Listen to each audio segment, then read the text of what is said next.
एक समय तथागत बुद्ध के पास भी आके यही प्रश्न पूछते कि परित्राण सुनने वाले सभी उपासक उपासिकाओं को उसका फल मिलता है क्या। स्वागत है आप सभी का। आप लोग देख रहे हैं बुद्धास टीचिंग चैनल और हम यहाँ महाकारुणिक तथागत बुद्ध और उनके शिक्षाओं के विषय में चर्चा करते हैं।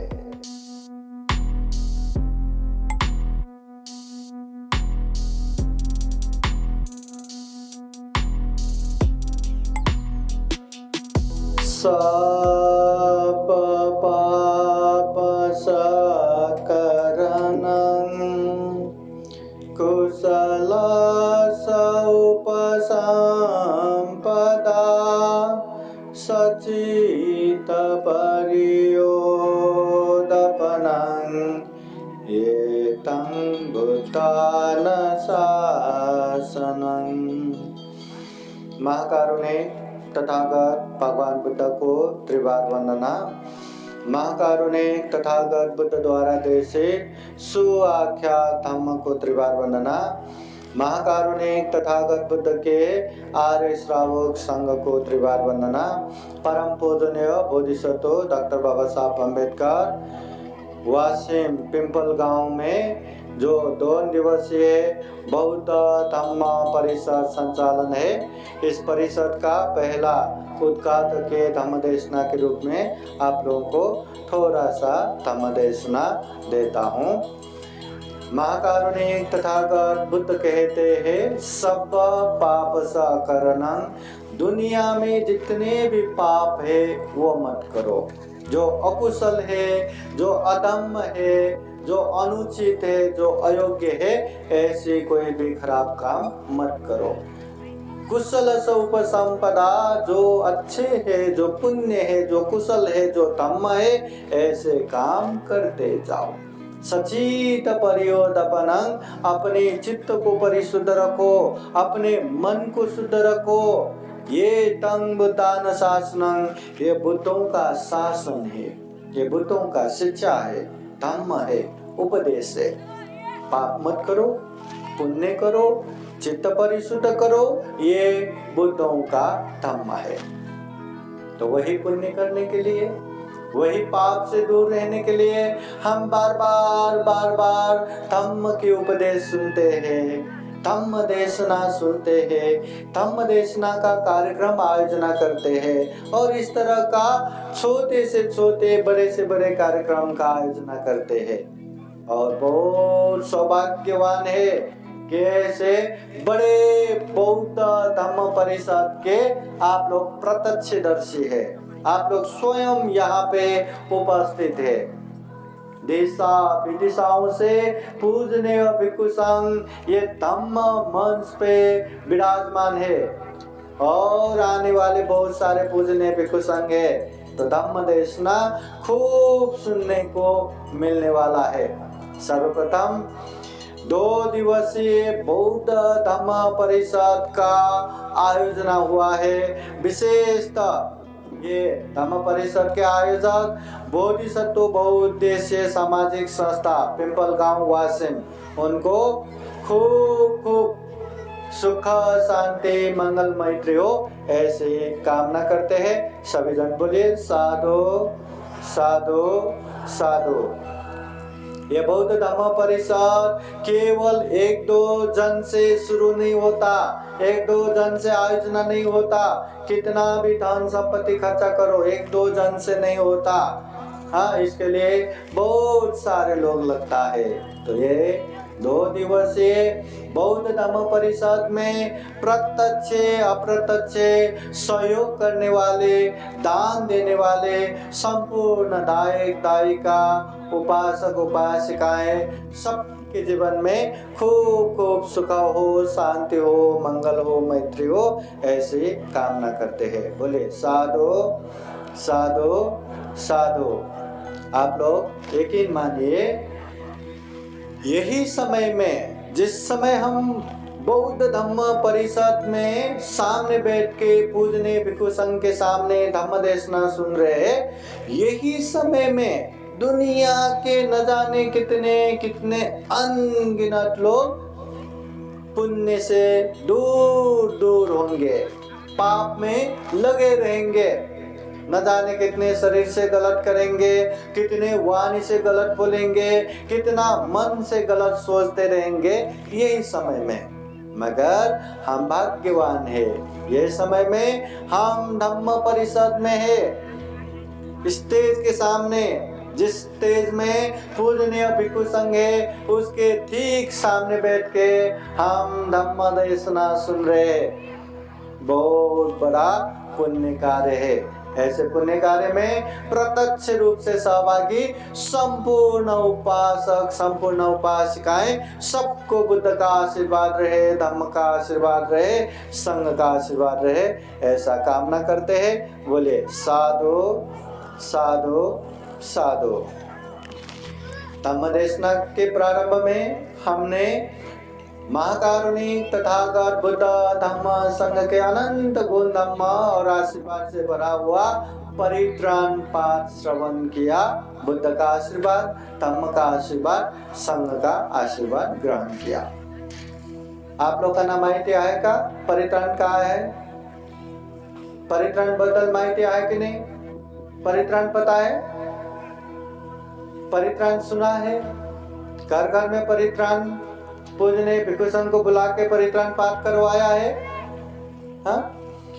कोई आके पूछते हैं कि परित्राण क्या है, बस इतना ही बोलना है, परित्राण बुद्ध का वाणी है। परित्राण में अनेक अनेक धम्म का उपदेश है, परित्राण में अनेक अनेक संघ का गुणानुभाव है। बुद्ध, धम्म, संघ और अनंत बोधिसत्वों के अनंत गुण धम्म ये परित्राण में है। परित्राण दो शब्द मिलके ये परित्राण बना है। परित्राण, परि बोले तो चारों ओर से, त्राण बोले तो आरक्षण, सुरक्षा। बुद्ध कहते हैं परिसमंतो तायति रक्षति परितम। जीवन में चारों ओर से आने वाले अनेक तरह के विघ्न, बाधा, भय, अंतराय, समस्याओं से जो आरक्षण देते हैं, जो सुरक्षा करते हैं, उसी को परित्राण कहते हैं। अब ये परित्राण कब कब ले सकते हैं? जन्म से लेके मृत्यु पर्यंत तक कभी भी ले सकते हैं। जब बच्चे का जन्म भी नहीं होता, माँ के गर्भ में रहते, तब से लेके परित्राण पाठ सुनते हैं। फिर जीवन में हर सुख के समय में, हर दुख के समय में, हर सफलता के समय में, हर असफलता के समय में, हर समय बुद्ध धम्म संघ का आशीर्वाद के लिए ये परित्राण लेते हैं और मरने के बाद भी यही परित्राण लेते हैं। तो परित्राण जन्म से लेके मृत्यु पर्यंत कभी भी ले सकते हैं। परित्राण लेने का समय कब है? कौन से समय में परित्राण लेना चाहिए? तो वो उचित समय है जब आप लोग एकदम फ्री होंगे, जब परित्राण करने वाले पूजने भिक्षु संघ आराम से फ्री रहेंगे, ऐसे समय में हम परित्राण ले सकते हैं। चाहे भोजन का निमंत्रण ना देके हो, चाहे जलपान का नाश्ता का निमंत्रण ना देके हो, चाहे पंथी के अनुकूलता के हिसाब से सुबह हो, दोपहर को, सायकाली हो, रात्रि हो या मध्य रात्रि, रात भर भी महापरित्राण लेते। माहिती है कि नहीं? पता है कि नहीं? ऐसे कोई भी समय में अपने अनुकूलता को देख के, पूजने भिक्षु संघ के अनुकूलता को देख के ये परित्राण ले सकते हैं। परित्राण क्यों लेते हैं? हर कोई अपने अपने दुख समस्या से पीड़ित है। हर किसी के जीवन में अनेक अनेक टेंशन है, अनेक अनेक ज्ञात अज्ञात, जाने अनजाने में आने वाले अनेक दुख कष्ट है। ऐसे अनेक तरह के दुख कष्टों से मुक्त होने के लिए, ऐसे अनेक तरह से पीड़, समस्या, तनाव से आराम प्राप्ति करने के लिए ये परित्राण पाठ लेते हैं। बुद्ध का आशीर्वाद, धम्म का आशीर्वाद, संघ का आशीर्वाद लेके अपने आप को बहुत ही सुखमय शांतमय बनाने के लिए ये परित्राण पाठ लेते हैं। तो क्या परित्राण पाठ सुनने वाले सभी को सुख शांति मिलता है क्या? सभी को आराम मिलता है क्या? एक समय तथागत बुद्ध के पास भी आके ही प्रश्न पूछते कि परित्राण सुनने वाले सभी उपासक उपासिकाओं को उसका फल मिलता है क्या? मिलता है? मिलता है। मिलता है? बुद्ध कहते हैं किसी को मिलता है, किसी को नहीं मिलता। अभी परित्राण हो रहा है। जो व्यक्ति बुद्ध के प्रति, धम्म के प्रति, संघ के प्रति श्रद्धा रखते हुए, विश्वास रखते हुए ये बुद्धवाणी सुनने से हमें मंगल होगा, कल्याण होगा, ऐसे श्रद्धा विश्वास रख के ध्यान से एकाग्र होके ये परित्राण सुनेंगे, उसको तो पुण्य ही पुण्य है, धम्म ही धम्म है, कल्याण ही कल्याण है। मगर परित्राण हो रहा है, कोई व्यक्ति यहाँ वहाँ ही चल रहा है, यहाँ वहाँ ही भाग रहा है, मोबाइल ही चला रहा है, उससे बात कर रहे, इससे बात कर रहे, इधर कर रहे, उधर कर रहे, परित्राण में बिल्कुल ध्यान नहीं। परित्राण हो रहा है पर बिल्कुल ध्यान नहीं, वो अपने दुनिया में मस्त है। तो ऐसे व्यक्ति को परित्राण का प्रभाव लगेगा क्या? पुण्य लगेगा क्या? धम्म लगेगा क्या? नहीं। श्रद्धा से सुनना चाहिए, विश्वास पूर्वक सुनना चाहिए और एकाग्र होकर परित्राण सुनना चाहिए, तब उसका प्रभाव लगता है। फिर तथागत बुद्ध कहते हैं ये परित्राण का प्रभाव कहाँ कहाँ से लगता है? तो बुद्ध कहते हैं 2 प्रकार से इसका प्रभाव लगता है। पहला, परित्राण जो सुनाने वाले, परित्राण जो करने वाले पूजने भिक्षु संघ के तरफ से प्रभाव लगता है। दूसरा, जो परित्राण सुनने वाले उपासक उपासिकाओं के तरफ से प्रभाव लगता है। पूजने भिक्षु संघ से कब लगता है? जब हम परित्राण करवाते हैं तो पूजने भिक्षु संघ बहुत ही शांत होके मैत्री करुणा पूर्वक परित्राण करते हैं। जो परित्राण कर रहे हैं उसको समझ के परित्राण करते हैं, लोभ लालच से मुक्त होके परित्राण करते हैं। सुनने वाले सभी का मंगल हो, कल्याण हो, ऐसी कामना करते हुए परित्राण करते हैं। तो पूजने भिक्षु संघ द्वारा वो परित्राण का प्रभाव लगता है। और जब उपासक उपासिकाएं परित्राण सुनने वाले बुद्ध के प्रति श्रद्धा विश्वास है, धम्म के प्रति श्रद्धा है, संघ के प्रति श्रद्धा है और परित्राण सुनते समय भी खूब ध्यान दे के सुन रहे हैं, खूब शांत होके सुन रहे हैं, खूब प्रसन्नता से सुन रहे हैं, तो सुनने वाले के तरफ से भी परित्राण का प्रभाव लगता है। तो परित्राण सुनते समय विश्वास पूर्वक सुनना है, ये परित्राण सुनने से हमारा कल्याण होगा। परित्राण सुनते समय एकाग्र होके सुनना है, शांत पूर्वक सुनना है, तब जाके परित्राण का प्रभाव लगता है। नहीं तो यहाँ पर परित्राण हो रहा है और आप लोग एक दूसरे में बातें कर रहे, एक दूसरे का मजाक उड़ा के बैठे, यहाँ जा रहे वहाँ जा रहे, तब परित्राण का प्रभाव लगता है क्या? नहीं लगता, बिल्कुल नहीं लगता। इसलिए परित्राण भी ध्यान पूर्वक श्रद्धा पूर्वक सुनना है। और परित्राण का भी सीमा है, लिमिटेशन है। वो सीमा क्या है?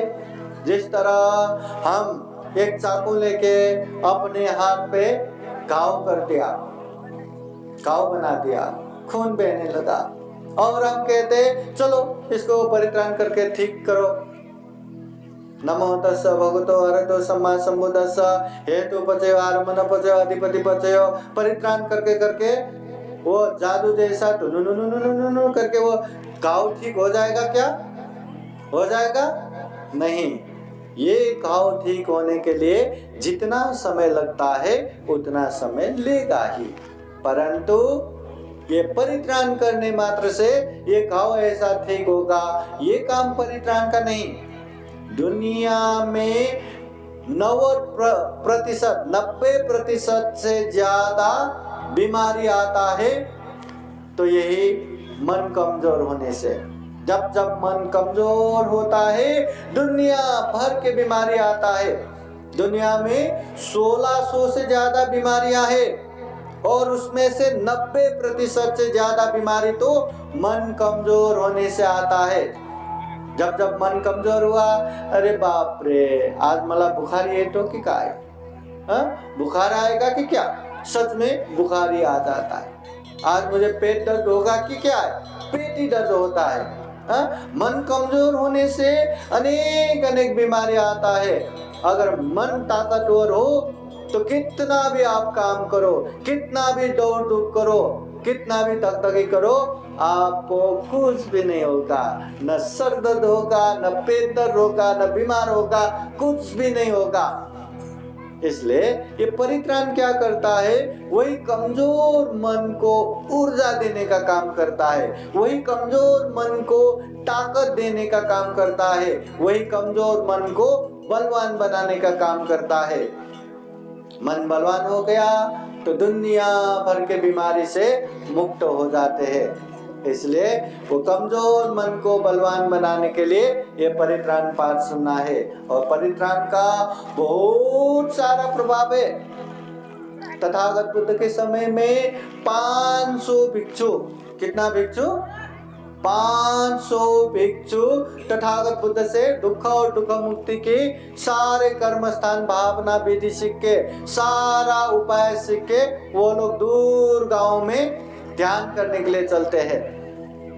एक गांव के पास जंगल है, पेड़ के नीचे आराम से ध्यान कर सकते हैं, तो वो गांव के सहारे वही जंगल में ध्यान करने लगे। कहते हैं जब पूजनीय भिक्षु संघ वहां ध्यान करने लगे तो वो जो वृक्ष में बैठने वाले वृक्ष देवता भंते के शील के प्रताप से ऊपर नहीं बैठ सका, तो नीचे नीचे ही बैठना पड़ा। अभी उन लोगों को लगा भंते एक दिन में जाएंगे, 2 दिन में जाएंगे, पर जा ही नहीं रहा।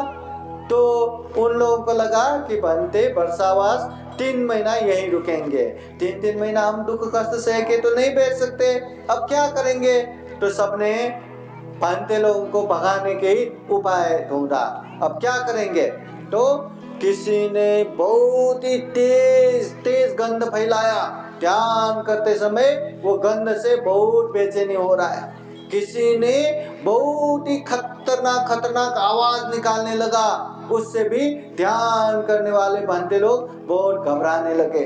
किसी ने तो डरावना रूप दिखाने लगा, तो उससे भी ध्यान करने वाले भंते लोग डरने लगे। और समय समय पे पूजनीय भिक्षु संघ एक ही जगह बैठ के जो सीनियर बनते हैं, वरिष्ठ बनते हैं, उसके सामने ध्यान क्या हो रहा है, कैसा हो रहा है, चर्चा करते हैं। तो ऐसा चर्चा करते समय सब भिक्षु लोग कहने लगे यहाँ तो ऐसे डरावना रूप दिखता है, किसी ने बोला ऐसे डरावना शब्द सुनाई देता है, किसी ने बोला ऐसे तेज तेज गंध आता है।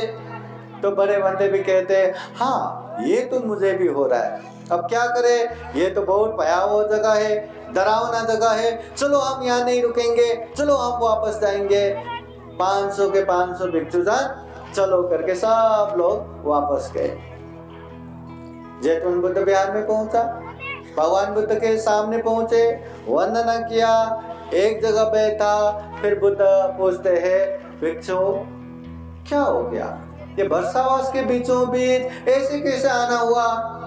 तो भिक्षुगण कहते हैं भगवान यहाँ जहाँ हम ध्यान करने के लिए गए थे बहुत ही डरावना जगह था, ऐसे ऐसे हुआ, वैसे वैसे हुआ, सब सुना देते हैं। तो उस समय तथागत बुद्ध तो सर्वज्ञ है, बुद्ध सब जानते हैं। तो बुद्ध ने ध्यान से देखा और ये समझा कि 500 भिक्षुओं को ध्यान करने योग्य जगह वही है। तो भगवान बुद्ध कहते हैं भिक्षुगण जाओ, तुम लोग ध्यान करने के लिए वही जगह जाओ।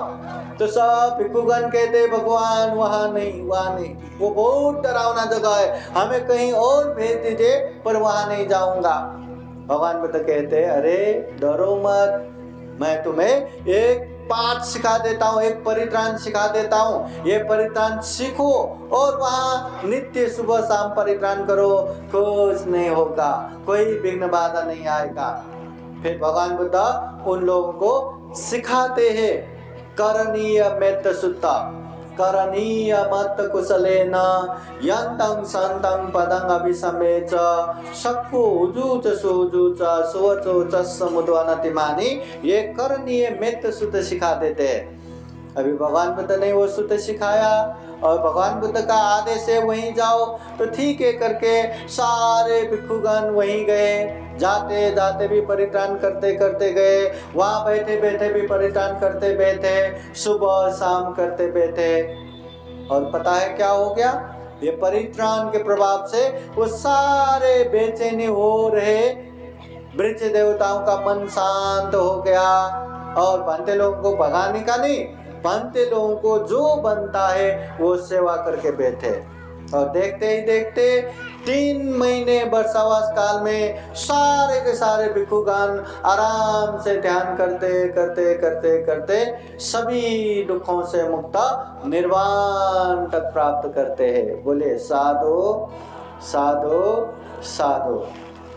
ये परित्राण के प्रभाव से जो मन बेचैनी है उन लोगों को शांत किया। जिसको भगाना है भगाना है भगाना है ऐसे मन साय लेके बैठे थे, वो लोग भी जितना हो सके सेवा करके बैठे, हाँ, और ध्यान करते करते दुख मुक्त बन गए। ये है परित्राण का प्रभाव। ये करणीय मेत्त सुत्ता आज हमने यहाँ पाठ किया। उसके बाद और एक हमने पाठ किया मंगल सुत्ता। मंगल के बारे में आप लोगों ने सुना है। एक समय राजगृह, मगध के राजधानी राजगृह के संस्थागार में, सभागृह में बहुत सारे लोग जमा हो रहे थे। ऐसे में एक व्यक्ति, अरे मला जायचं, मला मंगल करायचं, हाँ मुझे जाना है, मुझे मंगल करना है करके निकल गए। वो तो निकल गए मगर मंगल शब्द छोड़ के गए। मंगल करना है करके गया तो मंगल क्या हो सकता है? सभा में अभी चर्चा होने लगे। कोई कहते हैं अभी मंगल क्या है?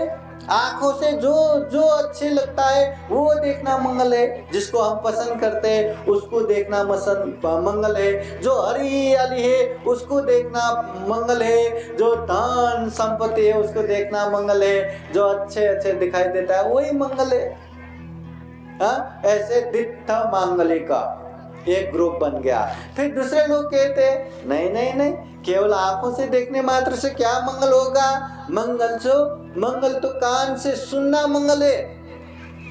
बढ़ो, आगे बढ़ो, खाओ, ले लो, हाँ जो पसंद है वो सुनना, अपने प्रिय व्यक्ति का शब्द सुनना, प्रिय प्रिय सुमधुर सुमधुर शब्द सुनना, जो जो अच्छा लगता है वो सुनते रहने को मिलना, वो मंगल है।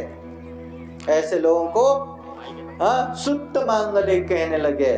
तो कोई कोई कहता है नहीं नहीं नहीं, मंगल बोले तो न आंखों से देखना है न कानों से सुनना है। मंगल बोले तो शरीर से स्पर्श करना है। जिसे हम पसंद करते हैं उसे स्पर्श करना, जो हमें अच्छा लगता है उसे स्पर्श करना। सोना चांदी हीरा मोती महंगे से महंगे चीज स्पर्श करना, जो जो अच्छा लगता है वो स्पर्श करना, वही मंगल है, वही मंगल है। तो ऐसे लोगों को मुक्त मांगलिक कहने लगे। पर कोई देखने का मंगल, कोई सुनने का मंगल, कोई खाने का मंगल, कोई क्या मंगल कहने लगे, मगर मंगल यही है करके कोई बता न पाया। और इसका चर्चा पर चर्चा वो सभागृह से निकल के पूरे नगर में, पूरे राज्य में, पूरा देश में, पूरा दुनिया में चर्चा परिचर्चा होने लगे कि मंगल क्या है, मंगल क्या है। तो ऐसे चर्चा परिचर्चा 12 साल तक इस दुनिया में होता रहा। जब जब इस दुनिया में मंगल का उत्पत्ति होता है 12 साल तक इसका चर्चा परिचर्चा होता है। 12 साल के बाद मंगल का उत्पत्ति होता है। एक समय भगवान बुद्ध से आके पूछते हैं 12 साल तक सारे पृथ्वी में मंगल के विषय में चर्चा परिचर्चा हो रहा है, मगर मंगल यही है कोई न बता पाया वास्तव में मंगल क्या है। उस समय तथागत बुद्ध खूब मैत्री करुणा रखते हुए 38 प्रकार के मंगल के विषय में उपदेश देते हैं। तथागत बुद्ध कहते हैं, असेवनाच बालानं पंडितानं च सेवना पूजा च पूजनीयानं एतं मंगलमुत्तमम्। असेवनाच बालानं, जो मूर्ख है, जो बाल है, जो अज्ञानी है, ऐसे मूर्खों का संगत ना करना ये मंगल है। पंडितानंद सेवना, जो पंडित है, जो विद्वान है, ऐसे व्यक्ति का संगत करना ये मंगल है। पूजाच पूजनीयानं, जो पूजनीय व्यक्ति है उसको पूजा करना, आदर सत्कार करना, सेवा करना ये मंगल है। मूर्खों का संगत न करना, पंडित विद्वान का संगत करना, पूजनीय व्यक्ति का पूजा करना ये मंगल है। इस तरह का तथागत बुद्ध 38 प्रकार के मंगल का उपदेश देते हैं। जो 38 प्रकार के मंगल सूत्र या महामंगल सूत्र में आते हैं, और वो सूत्र हमने आज पाठ किया। पतिरूपदेश वासो च पुब्बे च कत पुण्यता अत्त सम्मापनिधि च एतं मंगलमुत्तमं बाहु सचंजसि पंच विनयो च सुशिक्षितो सुभाषिता च या वाचा एतं मंगलमुत्तमं। 38 प्रकार के मंगल का सूत्र हमने पाठ किया। तो मंगल क्या है? बुद्ध केवल थोड़ी देर मजा आने वाला, थोड़ी देर सुख होने वाला, थोड़ी देर फायदा होने वाला ऐसी चीज को मंगल नहीं कहते। बुद्ध कहते हैं मंगल जितने भी दुर्गति जाने वाला रास्ता है उसको काटने वाला, मंगल जितने भी सुगति जाने वाला मार्ग है उसे बनाने वाला, मंगल अभी भी सुख शांति देने वाले, बीच में भी सुख शांति देने वाले, अंत में भी सुख शांति देने वाले ये मंगल है। इस तरह तथागत बुद्ध ने 38 प्रकार के मंगल का उपदेश देते हैं। उनमें एक मंगल ये भी है, कालेन धम्म श्रवणं एतं मंगलमुत्तमं। समय समय पर धम्म देशना सुनना ये मंगल है, ये पुण्य है। कालेन धम्म साकच्छा एतं मंगलमुत्तमं, समय समय पर धम्म चर्चा करना ये मंगल है, ये पुण्य है। तो ऐसे पुण्य कार्य में आप लोग बैठे हैं, ऐसे मंगल कार्य में आप लोग बैठे हैं। बगा ध्यान दीजिए, अगर आप लोग आराम से कार्यक्रम में बैठेंगे, विश्वास पूर्वक श्रद्धा पूर्वक धम्म देशना सुनेंगे और धम्म देशना लेके जाएंगे और थोड़ा बहुत पालन करेंगे तो सही मायने में आप लोगों को मंगल होगा, आप लोगों को पुण्य होगा। नहीं, आप लोग आना है, आया, मस्त खाना वाना खाया, यहाँ वहाँ बातें किया, फोटो खींचा और चले गए और कुछ भी नहीं सुना, कुछ भी नहीं समझा, कुछ भी पालन नहीं किया, तो ये मंगल नहीं होता, ये पुण्य नहीं होता।